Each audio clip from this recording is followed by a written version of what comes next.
So, I usually start by playing something.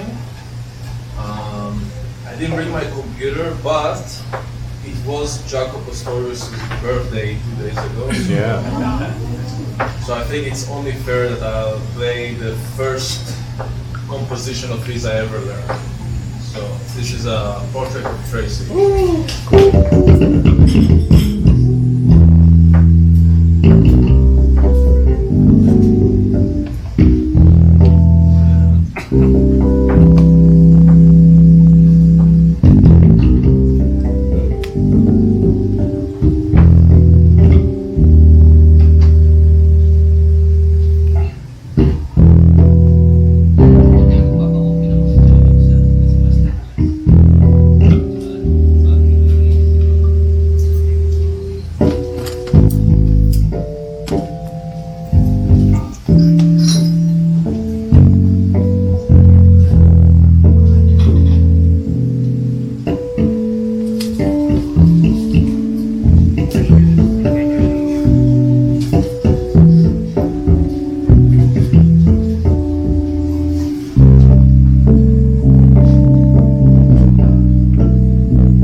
He does crazy stuff, so yeah. Do we have another cable there? May cable pa daw ito kayo. Wala na siya, yun na din yung spare namin. Okay, I'll just be very careful. So, how many bass players do we have? No, I met at least 5. Come on, guys. This is impossible. Okay, I'm gonna assume. Okay, I cannot. All right. So, is everyone here a musician, or is anyone here not a musician by any chance? No? Not a musician. All right, but I guess you love music. So that's why you're here. Cool. So, I'm here to give you guys a little bit of my journey as a musician and how I just view music, how I think of ideas and all that stuff. I think it's only appropriate after giving homage to Jaco that I'm just gonna play one more thing, but with no planning, just free flow and see what happens.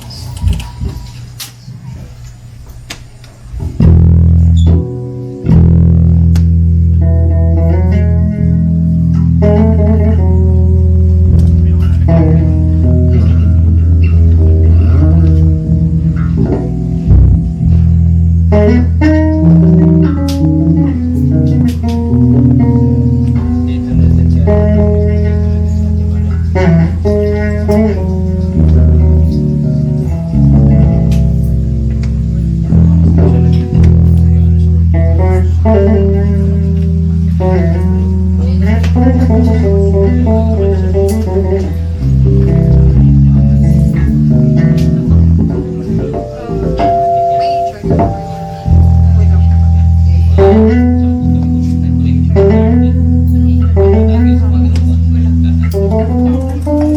mo ano ay baka type C.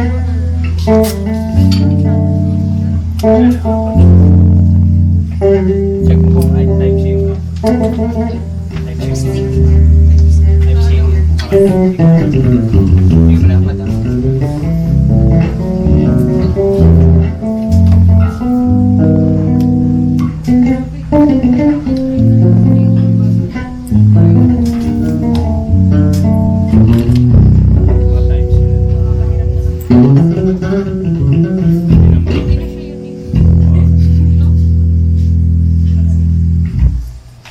So, okay. I feel better with that because for me as a musician, all we do is kind of a journey of our experiences in a way, encapsulates into who we are. And of course it's a long journey. I've been a musician for what, 17 years now? And I just had a few master classes in universities in the last few days, and what I try to tell the students is, when I take a solo, for example, you know, there's always the what people expect you to do, like, oh, this is jazz, so I have to play some Charlie Parker lines or whatever. But I tell myself, you know, I really love Turkish music, so I love playing this kind of, because for me that's just really cool and really beautiful, and that's part of who I am right now. So sometimes I play jazz tunes and people hear me do that and they're like, oh, that's kind of crazy, but I feel like as a musician there's sometimes so much pressure of what people expect us to play, and it took me a long time, but I realized that when I take a solo, when I play for a band, I do what just makes me feel good, not what people expect, if that makes sense. I would like to know if there's non-bass players, what other instruments do we have here? Do you have any guitar player? Well, I know there's one guitar player for sure. Is it guitar players? No? Yes, cool. Yeah, yeah, I know. Any drummers? Yes, nice. Piano players? All right. It's very. So what I learned in the Philippines, everyone's very quiet. Everyone's very chill, very shy. I think it's great. I think people here are so nice. Like, if you're so quiet, it's okay. It's better than the opposite. So, there's a lot of things I can talk about, but I would start maybe with just a general advice for any technical musician or any musician who wants to improve their technique. So, as a bass player, I've seen so many different variations of how people put their right hand on the bass. Like, for example, John Patitucci is the most extreme example for whoever knows. He has a very big 6-string bass, and he puts his pinky on the B string, the ring finger on the E string, and he plays like this. I don't know how this guy didn't lose his hand yet, but somehow he makes. And his bass is the hardest to play I ever tried in my life, so I don't know how. But it works for him, so good for him. And many bass players play with a ramp, and they play with more of an angle, or like they put their thumb here. So there is no correct way. If you're a bass player and you're trying to think, oh, what's the most optimal way? There's no correct way, but there is an incorrect way. And the incorrect way is any way that strains your hand and makes you like literally damage your hand and you get hurt badly. So if you're practicing any instrument and you get hurt, no matter, I don't care if you have a gig tomorrow, you just stop practicing. Like, just chill out. It's very important to be careful with our hands. So, how to practice is something that doesn't get addressed that much, and I think that's an important thing. So when I was young, I used to be very impatient. I'm still kind of impatient, but not when it comes to practicing. So I used to hear all these like crazy, like I used to be into Dream Theater. I don't know if anyone knows Dream Theater. Oh damn, okay. So let me see if I even remember this. There was this song, I think it's called The Test That Stumped Them All. It's not a famous one. I got this Tokyo one. It's like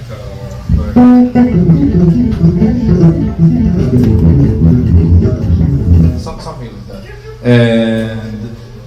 And I was just like, hell yeah, let's go. And I just started playing and like, I sounded like crap because I tried to take something way out of my ability when I wasn't ready, and I wasn't patient enough to maybe start at like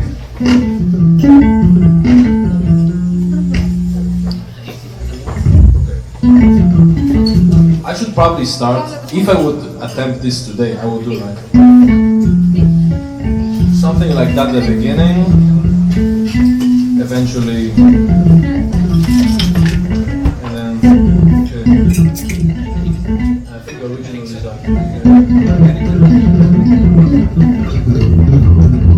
but you have to take the correct steps. You can't just start by, oh, I want to get to the crazy thing. Like, when you do that, what happens is you normalize yourself to being sloppy.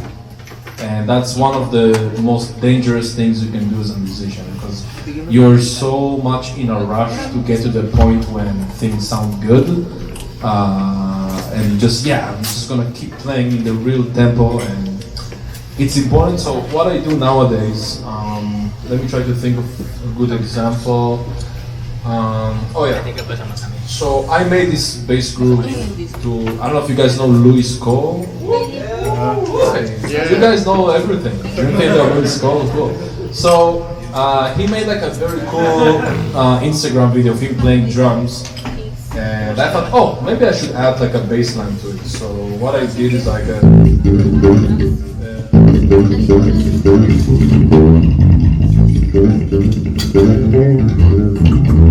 something like that. So it's probably even faster the way he plays. And I thought, okay, how do I approach this? And I swear to God, I started. Of course, everything I'm saying is with a metronome. Please use a metronome if you're a practicing musician. It's really important. So I do like maybe even slower. Thank you. So I start with something like that to make sure everything sounds good, feels good. Eventually, I have to eventually get to, like, it's no joke. So the idea is the process. You gotta get to a point that I like to call this tempo X. Tempo X means the number doesn't matter of the BPM. It means that you have to find a tempo that what you play in that tempo is so good. You sound like if you speed it up to 100%, you're like the next Chick Corea. Like, that's how it should feel like. So if I choose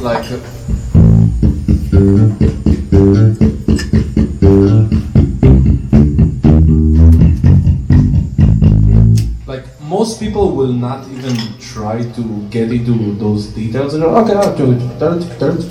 Like, but it's very easy to be sloppy and not notice. So you have to like take the proper time, and after you feel good in a certain tempo, just put the tempo up a little bit, but try not to lose the quality of your performance should stay the same, only on a slightly higher BPM, and you keep doing that until you reach a point that it starts getting sloppy, not as tight, maybe not as good, and then you go back if that happens. And it could take weeks sometimes. Some things I work on take me easily 2 weeks until I feel really good, but the process matters, so please don't be in a rush. You guys are Filipinos, you're chill, just like, get a drink, Exactly, yeah. You just when you're in a grab, just take up your instrument and shred. You have enough time. Practice in traffic. So I know you guys are like probably the shyest country I've been to, but I still prefer if people do have questions because I like to usually do my workshop and master classes.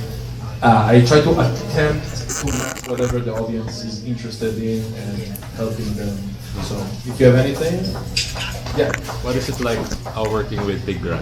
Oh. So that's actually I don't think anyone asked me that before. So not even my mom. No. So Tigran, I mean, does everyone here know Tigran Hamasyan or some people? Okay. So I think for me it's a very unique thing because I don't know how many musicians can say that they work with their favorite musician of all time, but I was lucky enough to say that I have because Tigran for me is that like I couldn't believe it when they told me, oh yeah, he's coming and you're gonna play out.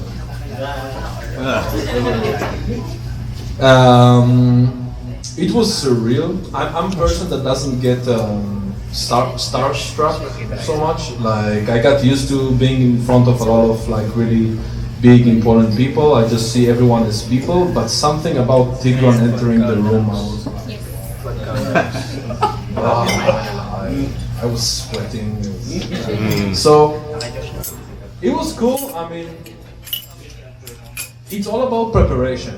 If you feel comfortable with the music, then everything is fine. And Tigran's music is mostly about understanding the logic of it rather than shedding it on the instrument. Like he has all these things that are. Let me think of an example. Levitation. Huh? I'm not gonna play Levitation. Are you crazy? Like you need to tell me 2 weeks in advance if you want to. So about like a.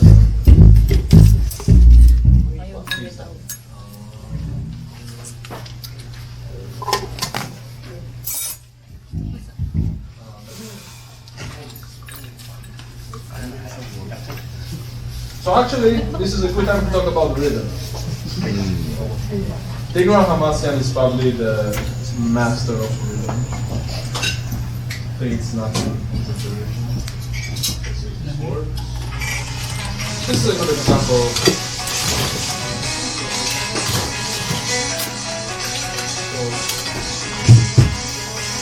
So, sounds like a metal band, honestly, which is so cool. This is a jazz artist. So all these songs, they're not like difficult technically, but it's really interesting. Like this one, for example, is in 4/4, but it's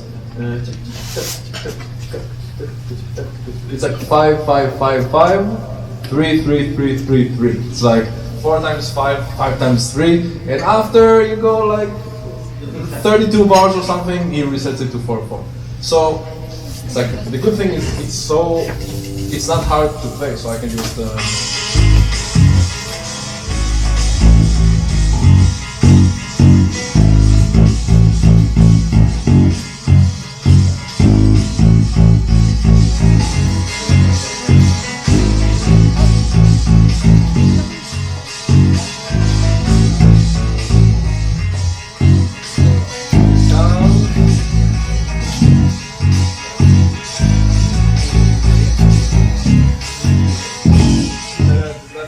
After like a million bars, we go back to that. So, for me, Tigran was mostly like I have to be confident with knowing the songs, knowing the music, and knowing just the time.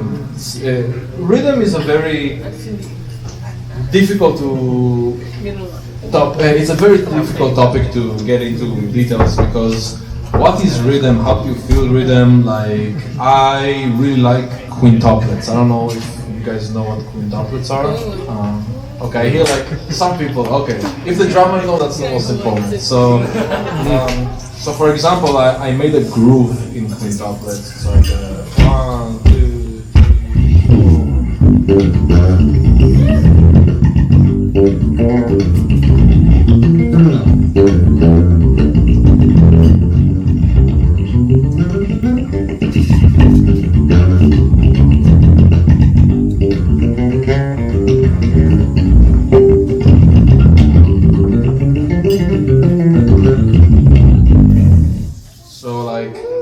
that's basically in a grouping of.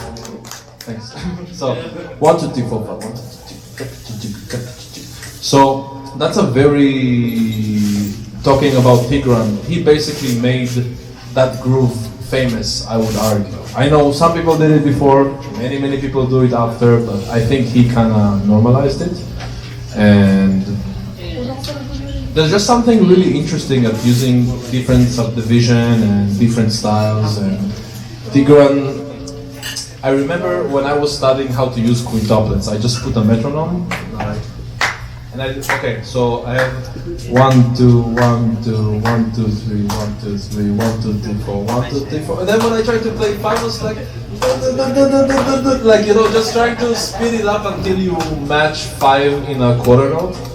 But then, and this is the takeaway of the story, when you listen to music that has some, the best way to get used to a new genre, new rhythm, new subdivision is to listen to music that does it. When people ask me how to get better in quintuplets, I send them a Tigran Hamasyan playlist. I'm like, you just have to hear when you hear that, it's like, oh, okay, it's like move, you don't need to hear, oh, it's like that's not gonna get you to learn. So I would say the same about people who want to learn other genres. So I'm gonna ask something very random. Is anyone here have any idea what's Gnawa? Gnawa? Anyone heard about it? Yeah? Okay. So Gnawa is this music from North Africa that I really like, mostly from Morocco, that I never heard anyone try to play it who's not from there, who sounded good, because I feel like you need. I listened to it for probably at least 100 hours. Then I went to Morocco to play with people, and I never even played the songs.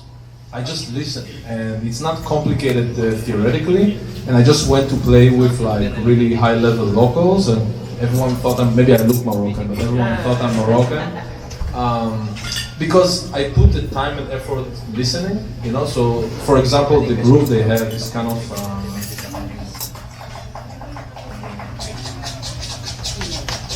it's a very particular kind of swing. And I don't think you can replicate it unless you really heard it, because it sounds like Brazilian samba a little bit. You want to come demonstrate? Drummers are so energetic. They always.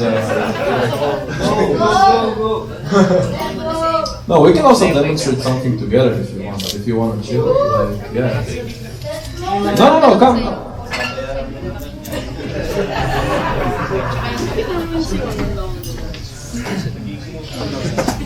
So, can you try to play that groove? Yeah. So try. So hear me out. So it's like.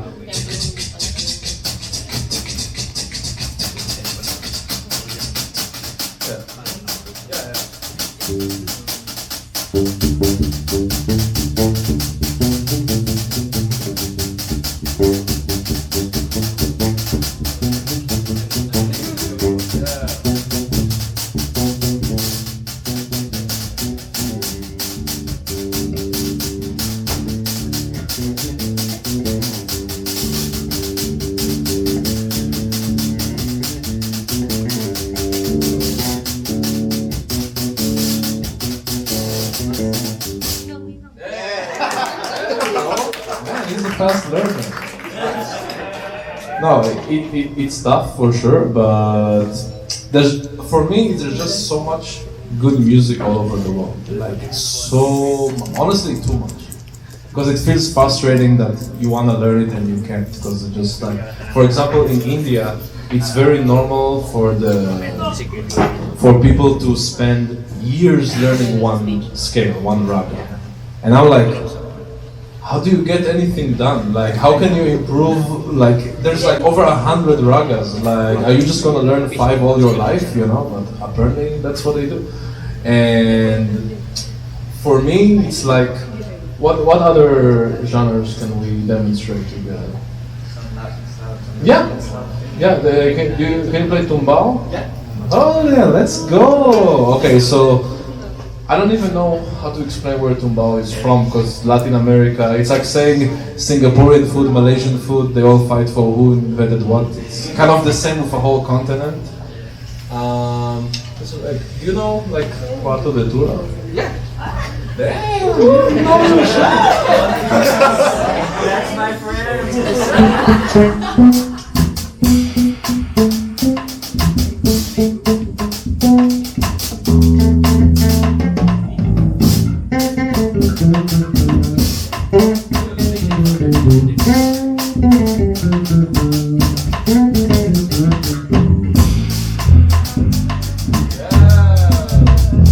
I can't sing, sorry.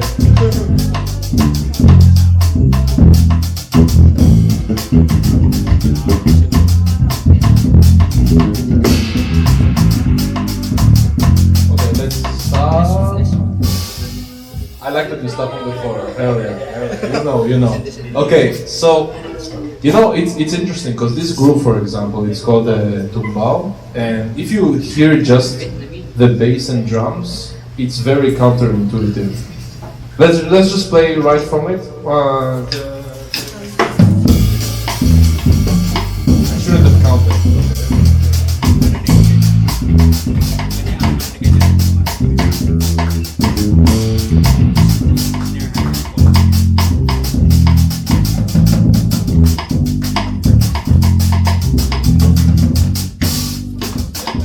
So, can you guys even tell where the one is? Is it easy? Is it difficult?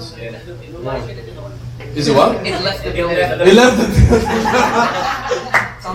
Okay, we're gonna go on a break later to bring it back, don't worry. But, so, there's some music genres where the emphasis is not always on the one, which makes things very difficult. So, this one, it's basically, well, I never know if people expect you to count like a la poeta, you know, like 1, 2, 3, 4. You count like that? But I think like, yeah. Okay. Let's, for the sake of argument, just count like this. So 1, 2, 3, 4. 1. 1.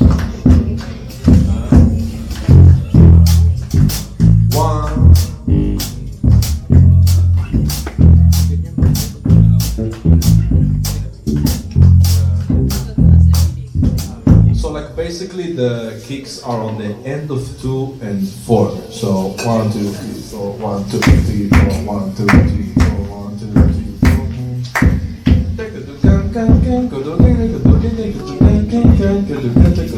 I wish I could play it on the piano. I'm not there. I'm still working on it. No, we don't have to bother everyone. But like, the idea is there's a lot of genres that have different emphasis, and when it comes to rhythm,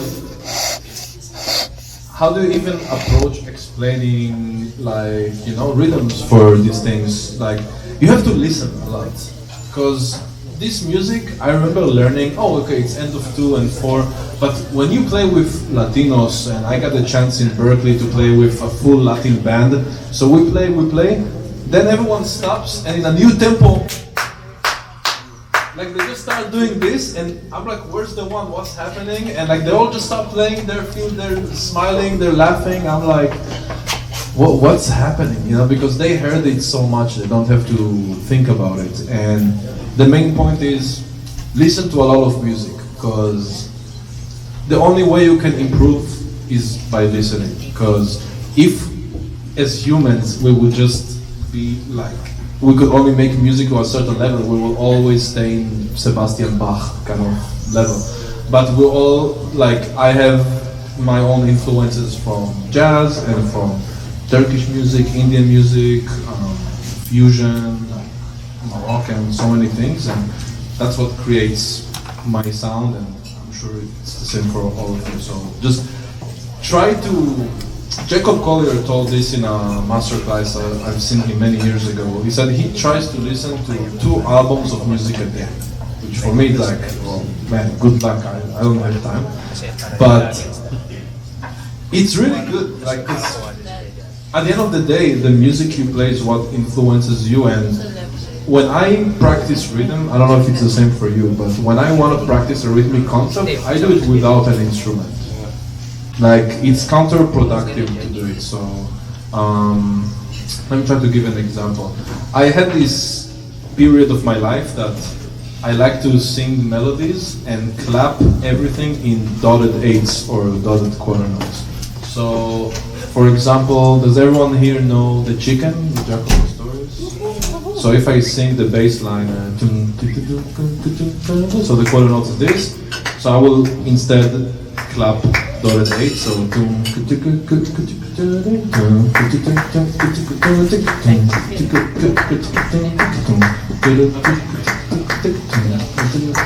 and for me, that became kind of normal. And I did it for everything. I was obsessed. And I would say for rhythm, that's the best way to practice, for sure. Like, people sometimes try to immediately grab their instruments, but your brain needs to understand it first. Yeah. Remember that. Versus the brain, then I mean, especially, you know, if you're a drummer, you have like 4 limbs you have to work on. So, actually, I have a great example for this. So, I can't play drums like at all. I can only play 2 grooves. One groove is a polyrhythm of 5/03 in quintuplets. I'm not even joking. I know it sounds like a joke. If you need me to play, I can't do it. I can beatbox it, but I can't play over drum. But if I play like this stuff, yeah, that's no problem. Because the brain part, like, I have it. I can demonstrate.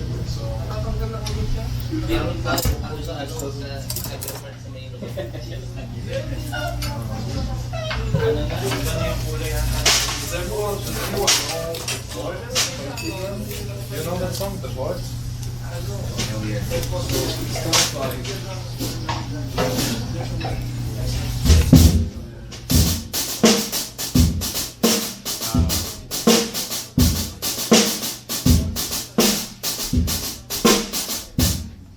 That's it. And I can't play any other groove on that.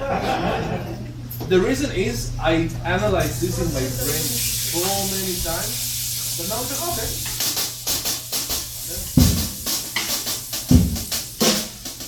I don't know how to hold a stick.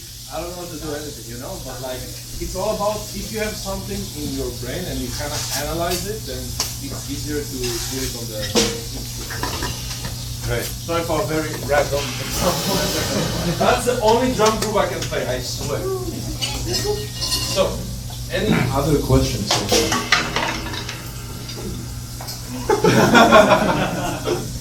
Difficult. So, anyone has anything for me? I know you guys can go away from the stereotypical shyness of being a Filipino. I believe in you. We had the one question so far. Yeah. Clear tones? Yeah, like a huge sound, but clear. That makes sense. But can you repeat what but clear? Like a huge sound, but clear. Oh, kind of. Can you guys hear me without it? Yeah. So, I think I tried. So this is not my bass. I got this bass for this trip. Sa atin lang yung nakakita. On any instrument, you should be able to bring out the best you can. Like when I played recently, like a jam session, I had a Hofner bass, you know, like the Paul McCartney bass. I played the same on it. Like, I mean, of course, it feels kind of different, but it's all about your hands. So if I play something like this is a trick. This is a trick I never tried on this bass, but I know it works. Yeah, I have invisible pedal. Yeah. So is just a random example of a trick I didn't even try on this bass yet, but I have so much confidence that it will work that I just go. So basically, you know, like everything is in your hands. I don't believe that you should get like people who start playing bass and buy a very expensive instrument. I think they're just doing themselves harm because like you have to know how to work with a really crappy instrument and get the best out of it. So then you can always get back to it, you know. And I kind of got lucky. My main bass for most of my career was very difficult to play. And then every time I take a different bass, I'm like, oh, this is so easy. This is so nice. It's kind of like, did anyone here watch Naruto? Yeah. You know when Lee takes off the blades? That's how I felt with the bass. That's enough for my anime comments. Lord. Okay, I'll get that. I swear, I'll get that. How do you feel about the board? Okay, the discussion is over. No more discussion. So, and now I'm all distracted. So when it comes to sound, at the end of the day, it's all in your hands. Like I can, like you don't even need the volume. You need to be kind of. You need to be assertive in your playing in a way. That's something I try to do. Like, I don't like to play, even if I play soft, I play with a lot of intention, you know, so for example, play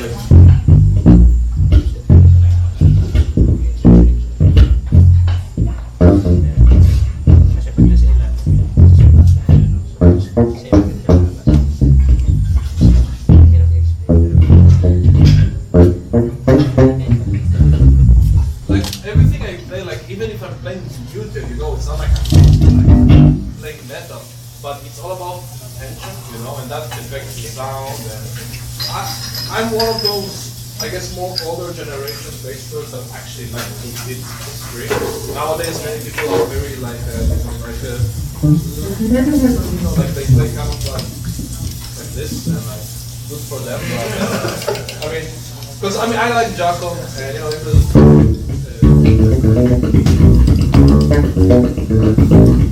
Like there's so much power in playing music.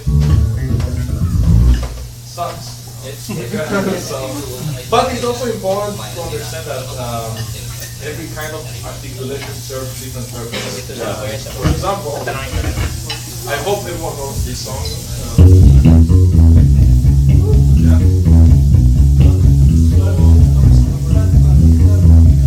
So I'm gonna change my articulation.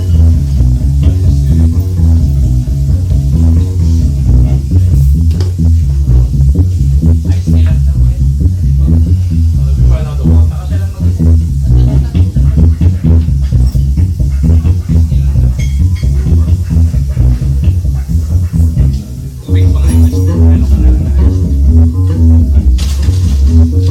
Like there's so many options. I didn't even like whatever. Like there's like that's the stereotypical way. There's just so many options of how to play and how to get something to sound. You know, like if I just if I'm playing something very, let's say we're in an arrangement of these very loud, then there's like a drop in the music. Like it's all about being able to connect whatever you think is best for the moment, and it's just playing with intention, whether it's loud or strong, like quieter. Hope that kind of answers, but just gotta have your own sound and try to use it on any bass. Any others? Yeah.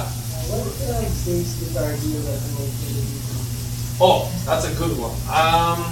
It depends what music you want to play. And are you talking about like actual, like starting from scratch, like beginner? Yeah. Okay. There's what I like to call the red bass. You know, just generic looking red bass. I mean, that works really well. That's the one I had. So, I mean, the company doesn't even matter. Just make sure it's red.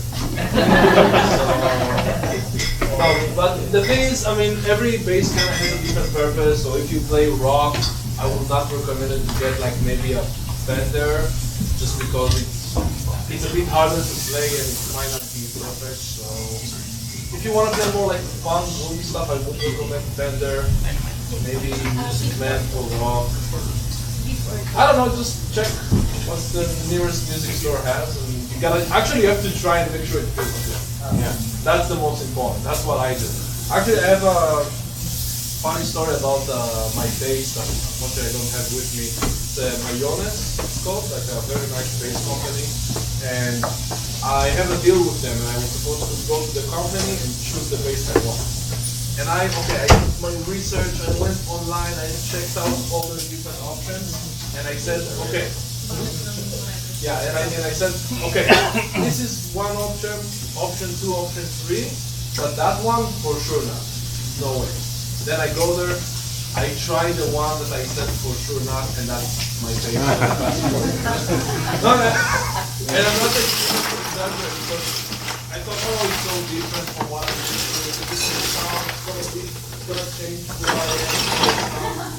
But when I just felt it, I'm like, that's the one that speaks to me, you know. So it's good not to decide on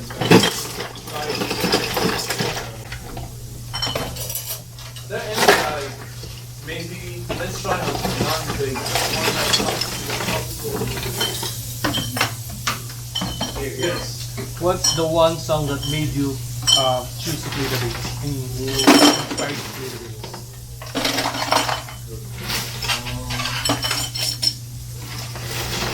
I mean, I can tell you, it's hard to pinpoint like when exactly I wanted to choose to play the bass. I mean, I was really into Deep Purple all the time. When I was like sick, and I just hated playing with the big guitar, and after like a few weeks, I was like, this sucks. I just played on guitar like I do remember the first thing that made me really say, oh my god, bass is so cool. That was a little wooden video. Playing Amazing Grace. Like, oh my god, I saw that and I was like, what? You can do that on this instrument? Like, it was insane. And yeah, ever since then I really got into bass. And funny story, I mean, I met Victor a few times, but there was a funny moment that last time I played in the NAM show, I was taking a solo. We had like a Nord private event with Molina, played together. And you know, I'm playing a solo, I'm having a great time. Then I finish the solo, I look at like 100 people, then I look at the door, see people wooden speaking. I mean, I kind of am happy I didn't know before, because I was probably way more stressed about it. You never know who's listening. So when you play, make sure you really mean it. Yeah.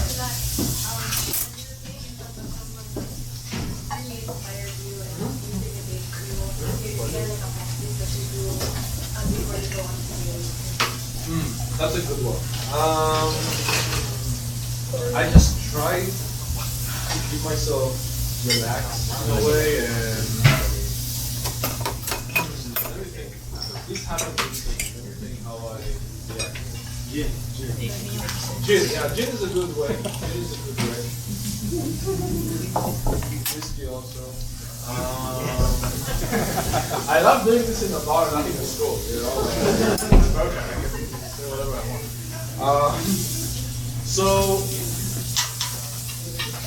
at the end of the day, you're always gonna be like a little bit self-aware and stressed if someone you really look up to. Like there's just no way to go about it. But I mean, this might sound almost hard, but I try my best not to give a crap about anyone. Like when I'm playing for myself, not like I don't care what the audience thinks. Obviously, I care. Right? I'm playing for the audience, but I'm trying not to care for a specific person. Like I have to remind myself, okay, just do what you're comfortable with. Just do what you're happy doing as a musician. Sometimes I'm gonna say what can you do. But I have to admit it gets me stressful. Just gotta find a way to keep yourself relaxed in general. Yeah, and that's hard when you play like in LA. It's very normal that like headwind for all comes to you play. Oh shit! Oh okay. It's weird. Yeah, I got to play in front of most of my biggest inspirations, so I kind of got desensitized from it, but it's still scary every time. Like I played in front of like Federico Malamana. Actually, yeah, I think for Adrian, like, I don't know if you guys know some of the Vivians. I don't know Vivian. Yeah, it's crazy. Yeah, so try to relax. What do you play? Violin. Oh, nice. Yeah. Well, I think violin studies can be kind of stressful. I see like all these videos of teachers like being very strict. You already passed the hard part. Now you can just all right. Any other question? I don't know what you guys want to do. I'm wondering if you can talk about transcription. Oh, okay, So, there we go. Like, there's a lot of technology now where you can isolate the track, slow down the track. Yeah, But okay. there's a lot of old heads who say, well, you can't hear it. Okay, transcription is a really good one. So I have an example. There's a famous Bollywood song called Jazz Bar. I don't know if anyone has seen it. It's a really nice song, and there's a melody that the way I heard it at the beginning was 1, 2, 3, 4.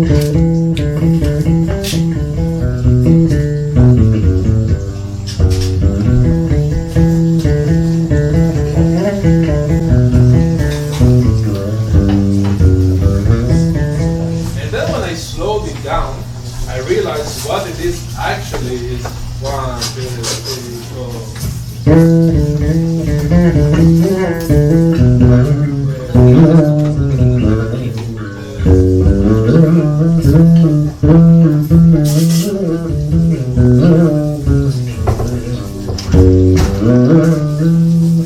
Because I had to really slow it down to maybe 50% speed to really notice all the little elements. Because the difference between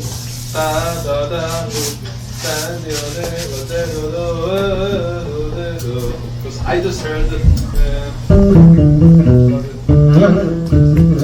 Like, I mean, it's so different, But the idea is, regarding your question, you don't have to isolate it. You can if you want. You want to find what tempo or what percentage of slowing down you can hear it clearly and not gonna miss anything.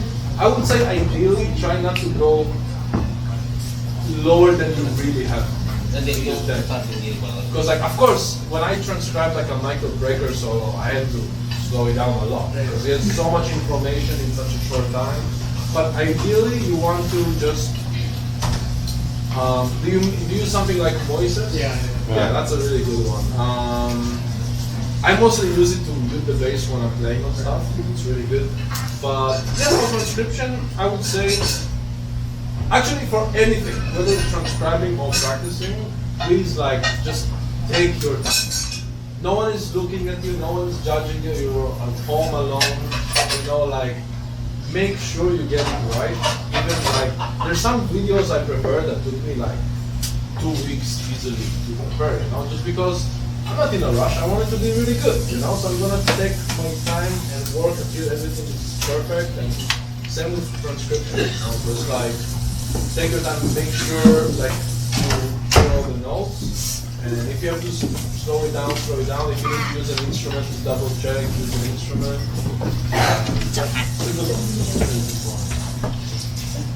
Anything else?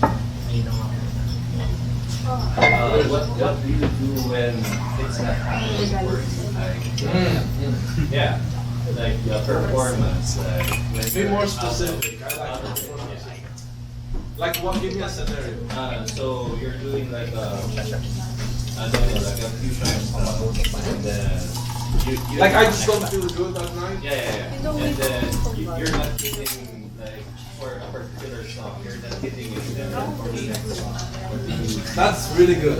Okay, that's something that used to be horrible.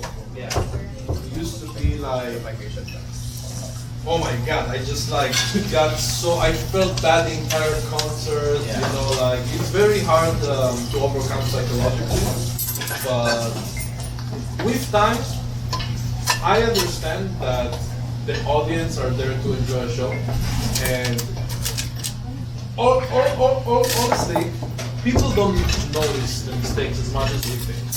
That's very important to remember, because I remember in one of my first bands ever, one of my good friends of musician was right in front of me, and I made so many mistakes that night. And he was right in front of me, so I went and asked him, man, well, how bad was it? He was like, oh, dude, I noticed like maybe 2 mistakes. And I thought there was at least 20 noticeable. And that made me really realize that we're kind of over-exaggerating it, and it's important not to take it too hard so much. So I missed something. Like, people who noticed it forgot it within half a second. And I just say, okay, it is what it is. Let's focus on moving the show forward, moving the song forward. And it's kind of a mental thing. You just have to be positive and not, you know, like, because if you're gonna put yourself down for the entire concert, you know, that sucks. You know, you're gonna go home after and say, man, what's the meaning of life? You know, why am I a musician? What's the point? Maybe I should learn accounting. You know, like, you don't want to get to that point. Maybe your parents will be happy if you're gonna. That's a good one, man. That's something people don't ask, and it's really important to just think about it next time it happens. Next time it happens to you, try to actively tackle it. That's really important, to actively notice what's happening and say, no, this isn't happening. Everything is good. Nice. Thanks, man. So, of course, anything else? If not, we're just gonna maybe play something. How do you practice harmony and how do you practice? Oh man, you waited so long to ask that. How do I practice harmony? So you want to kind of experiment. So let's say, you mean like chord changes or scales or what? Oh, chords, okay. In practice, like how In do you practice. practice it? So I like to just, so when I play scales, so harmony is like I have this scale for this chord, this chord for this chord. When I play a scale, I can kind of see the notes line up in my imagination. Yung may naka-jar pa ko yan. So if I'm playing, let's say, Naka-jar. let's say I'm playing an E chord, like E major. Ganun ba? Extra sauce lang. Like, when I think about that chord, all the, like, in my mind, I see like a light flashing every breath that I know is the correct one. So like I mean, I don't even need to think about it. So what I do is when I have like 2 chords, let's say E major and A minor, just because it's easier with the string.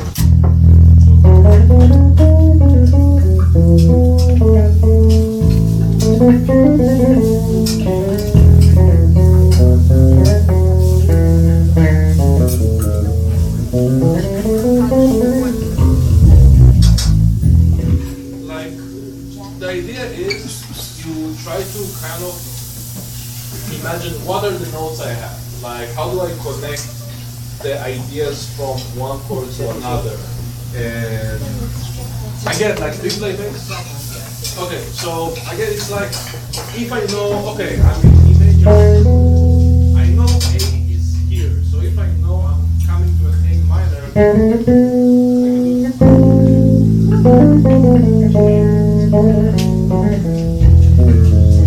and if I know I'm on like G sharp and I'm coming to A minor, I can play.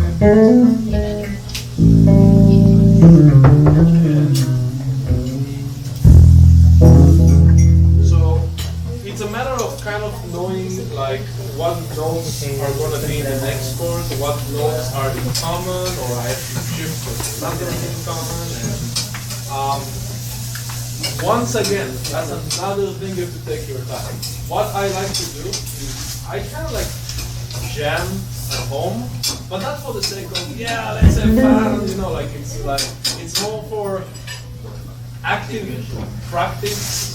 So I just try different ideas and I can't make my brain think. You know, so I'm trying to make different connections for different chords and just got like active practicing of doing that and experiment. That's really important.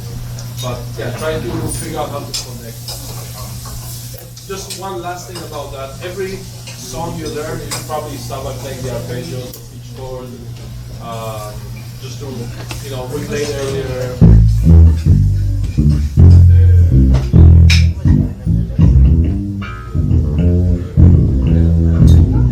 So like, I will play the arpeggios just to make sure I know what's the chord note. And did you have something? You mentioned like colors when you play in the band. Did you say that you have like synesthesia? Oh no, okay. No, it's not that. It's not synesthesia. It's so when I think of a scale, it's a matter of knowing the instrument well. I mean, okay, just imagine the piano. So when you look at C major scale, obviously, it's all the white notes and things.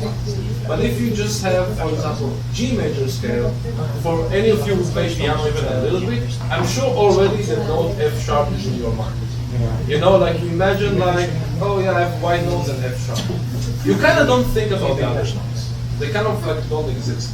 The problem with bass and guitar is that we have so many options. Like if I want to play A, I have 5 or at least 4 options for the same note. Where on piano it's only one. So that's why you need to kind of have visualization of where the notes are. So if, for example, I'm very confident playing C major over here, I know that, in this octave it will be exactly the same over here. So, you have like the dots and obviously like, if I didn't have the dots and the lines, I would not know. Like, I'm just being honest. Like, I mean, even for my fretless, I have like markers to know where I am. Because how can you count how many frets you have? So it's just a matter of, this is a 12 fret, so I have, So maybe playing on like one string at a time, just to get used to the notes, and eventually you kind of like, when you tell me a name of a scale, I can just imagine the notes, and I know what's right and what's wrong just by visually. That's what I mean. It's not synesthesia. Yeah. Question. How can you probably share on your approach in terms of tone in a specific genre in order to serve the song? How will you know which tone to use in a specific? Yeah. So I would say it depends on the genre. When I play R&B, unfortunately I don't know this space well enough because usually I would change my setting also. When I play R&B, usually I turn up the lows a lot. I like more low sound. When I play more like funky, fusion, more articulate thing, I play the bridge pickup and I play like more to the right. When you want a more mellow sound, usually I play more on the neck and more punchy, more on the bridge. That's like a general rule. I can show you guys this trick I learned from Michael Wick, what I did earlier. So like this one.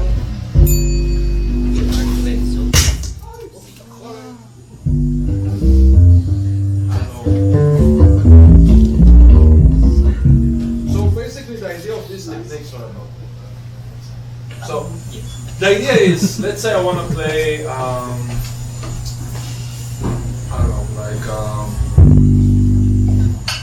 can play this thing. So the idea is you want to mimic with your right hand exactly and 12 fret above what the left hand is. So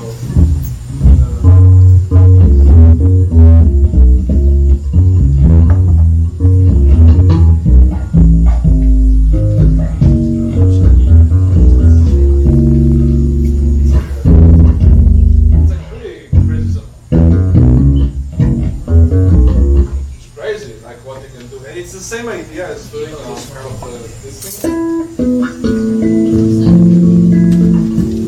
It's like the same logic of blocking exactly enough that you can get interesting, this kind of sound out of it. And you know, sometimes you have to play like more muted if the song needs it. So you meant like articulation, or what exactly did you mean? Yeah, maybe more of the example you mentioned R&B. So, what type of sound will you use it? But yeah, When you say sound, you mean by how I play or how I like do the settings of my play? settings, touch. Yeah, I wish I could do this a little bit better.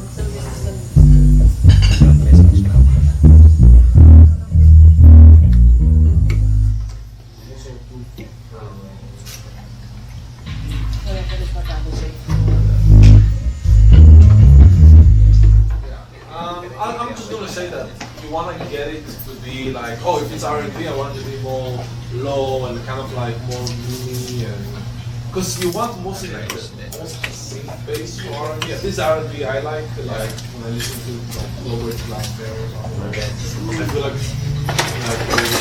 Like the move. yeah, it's almost like a move, you know. So I'm thinking, how can I mimic a move? For example, when I play walking bass, many times I will play.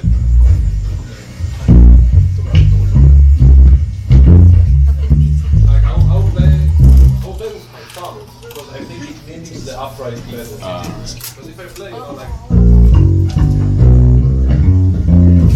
I mean, it's fine, but it doesn't sound like it's what it's meant to be. Like it's not the right competition. Right.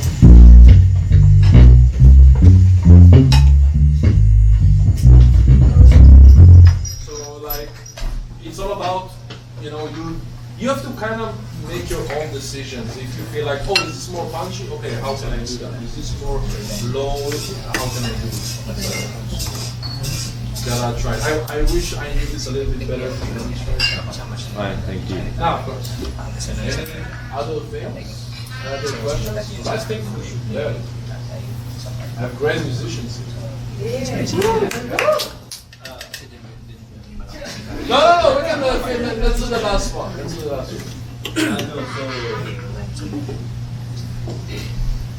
I think what I was thinking is that you were asking about philosophical questions about playing bass. I mean, So it could be about anything. since there's no really, a discussion about what you want to impart to us. Okay, that's really good. So, bass is a very interesting instrument. Out of all the main band instruments, it's the one that doesn't have any actual history in classical music. Yeah. You can say upright bass, but it's not the same instrument. Yeah, if it's like a side. Yeah. No, I mean it has the same function, but this is a guitar. Yeah. It's a bass guitar. It's not this huge thing made out of wood, you know, that you use a bow. Like, I mean, it's two different instruments that have a similar thing. So, what I'm very grateful for that just happened to me by accident is I never really had a proper teacher for a long time, which made me have to figure it out myself, which was really beneficial in the long term because I came up with a lot of ideas that are unorthodox. Like, for example, sometimes I play chords like this. Yeah. And I never saw someone do that. I mean, it could be, but I mean, that's not why I do it. I just like to.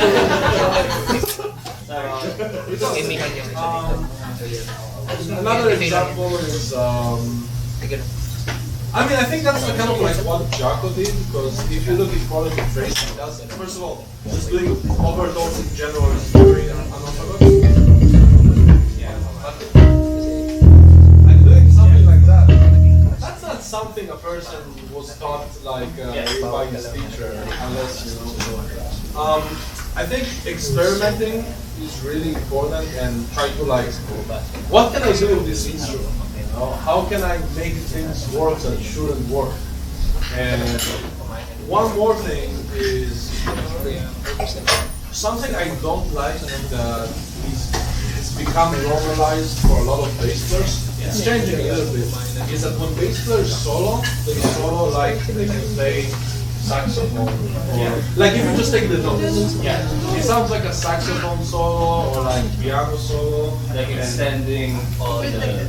Yeah, like just play over it here. But what I loved about Jaco, and there's some newer people like you know you guys heard of Nigeria? Yeah. Yeah, he's amazing. Yeah, so he and Jaco and Anton maybe also like they use the entire bass for this.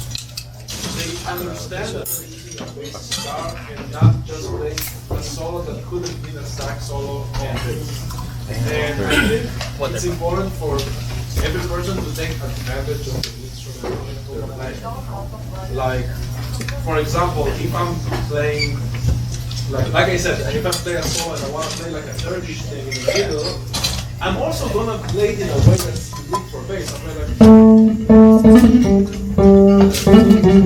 like this way of playing. Well, yeah, maybe I have to figure out. Figure out the sound. I'm afraid it's gonna explode. Yeah, so like you see like where I fret normally it sounds good. But when I want to hear it, I will launch from above. Yeah. So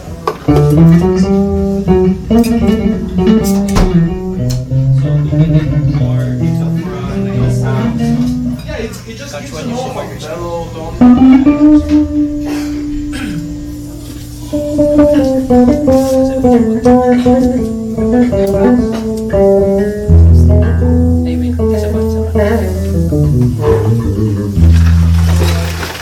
It's just a matter of, you know, thinking what works at that moment. And I also had to experiment for that. No one told me, oh yeah, do that, you know. And no one told me that if you use your thumb to play for like, I mean, I never seen someone do that, but I just thought, oh, I need to play those notes. How do I do that? Well, my hand doesn't do it. Like, no, but I had to actually try so many things until, like, there's a video I just did that, how do I do that?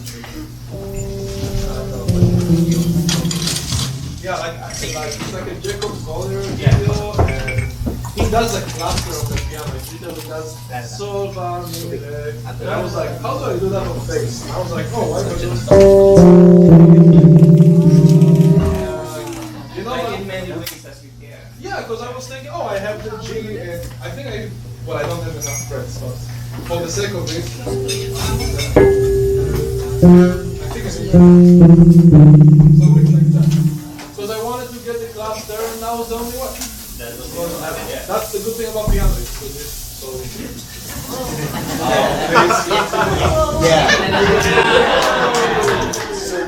So you just gotta find your own way. So try to have your creative ideas, okay, how you can get it. That's the unique thing about bass. It's new. Yeah. It's still yet to be discovered fully, you know. We're still learning about it. We're still this journey together. So, and thanks you guys for joining me here.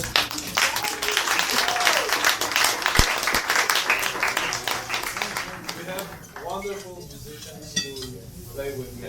I don't know if you want to start immediately or what's the vibe? We can take a break and then